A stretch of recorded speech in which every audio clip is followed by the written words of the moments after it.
முன்னாள் முதலமைச்சர் ஜெயலலிதாவின் மறைவுக்கு பிறகு பல்வேறு விதமான வதந்திகள் உலா வந்தன.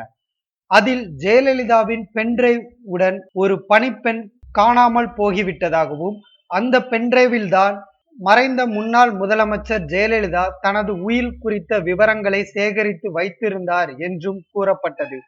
ஆரம்ப கட்டத்தில் இது வதந்தி என்றே மக்களால் நம்பப்பட்டது. ஆனால் இது உண்மை என்று தற்போது தெரிய வந்துள்ளது. மறைந்த முன்னாள் முதலமைச்சர் ஜெயலலிதா உயிருடன் இருந்தபோது ஒரு பென்டிரைவை தனது தனிப்பட்ட பயன்பாட்டுக்காக வைத்திருந்தார். அதில் அவருக்கு பிடித்தமான பாடல்களை பதிவு செய்து கேட்பதை வழக்கமாக கொண்டிருந்தார். அந்த பென்டிரைவை போயஸ் கார்டனில் வேலை செய்த ஒரு பணிப்பெண் ஒருவர் வசம் கொடுத்து வைத்திருந்தார் ஜெயலலிதா. ஜெயலலிதா கேட்கும் போது அந்த பணிப்பெண் பென்டிரைவை கொடுப்பாராம். அப்பல்லோ சென்ற சில நாட்களில் நினைவு திரும்பியதும் ஜெயலலிதா முதலில் கேட்டது அந்த பென்டிரைவை தான் என்றும் கூறப்படுகிறது. அப்பொழுது அதை யாரும் சீரியஸாக எடுத்துக்கொள்ளவில்லை. ஜெயலலிதாவின் மறைவுக்கு பிறகு சொத்துக்கள் யாருக்கு என்ற கேள்வி எழுந்தபோது பென்டிரைவ் பற்றிய சிந்தனை கார்டன் வட்டாரத்தில் எழுந்துள்ளது.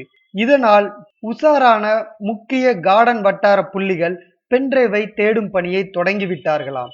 ஆனால் பென்டிரைவை வைத்திருந்த பணிப்பெண் கார்டனை விட்டு சென்று விட்டதால் அவரை தமிழகம் முழுவதும் தேடும் பணியில் தீவிரமாக உளவுத்துறை பிரிவினர் முடக்கிவிடப்பட்டிருந்தனர்.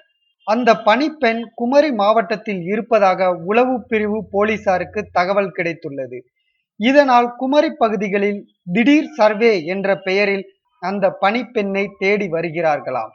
ஜெயலலிதா மறைவின் போது அந்த பணிப்பெண் பென்டிரைவுடன் மறைந்து விட்டது மிகப்பெரிய சந்தேகத்தை தற்போது கார்டன் வட்டாரத்தில் எழுப்பியுள்ளது. பென்டிரைவில் முக்கிய தகவல்கள் இருக்கலாம் என்றும், ஜெயலலிதா அதை தனக்கு பின்னால் ஒரு வழிகாட்டுதலாக அந்த பணிப்பெண்ணுக்கு ஏதேனும் ஒரு வேலைகளை இட்டிருக்கலாம் என்றும் சந்தேகத்தை எழுப்பிய காரணத்தினால்தான் இந்த பென்டிரைவ் குறித்த தேடலையும் அந்த பணிப்பெண் குறித்த தேடலையும் தீவிரப்படுத்தியதாம் கார்டன் வட்டாரம். இதுவரை ரகசியம் காக்கப்பட்டு வந்த இந்த தேடல் குமரி மாவட்டத்தில் சர்வே என்ற பெயரில் உளவு பிரிவு போலீசார் இறங்கி உள்ளதனால் இந்த ரகசியங்கள் வெளிச்சத்துக்கு வர தொடங்கின. மேலும் பல உண்மைகள் வெளிவரும் என்று நம்புவோம்.